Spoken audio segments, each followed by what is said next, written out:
সরকারি ও বেসরকারি নিম্ন মাধ্যমিক, মাধ্যমিক এবং স্কুল অ্যান্ড কলেজ পর্যায়ের শিক্ষা প্রতিষ্ঠানের অর্ধ বার্ষিক ও প্রাক নির্বাচনী পরীক্ষা সময়সূচিতে পরিবর্তন আনা হয়েছে।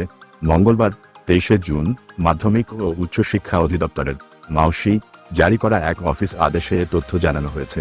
অফিস আদেশে নতুন তারিখও ঘোষণা করা হয়।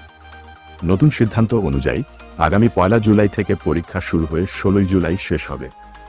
অফিস আদেশে বলা হয়, অনিবার্য কারণবশত শিক্ষা মন্ত্রণালয়ের গত 20 মে তারিখের প্রজ্ঞাপনে নির্ধারিত পরীক্ষার সূচি পরিবর্তন করা হয়েছে।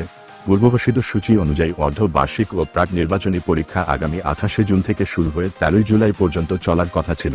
তবে সংশোধিত সিদ্ধান্ত অনুযায়ী পরীক্ষা 1 জুলাই বুধবার শুরু হবে এবং 16 জুলাই বৃহস্পতিবার শেষ হবে।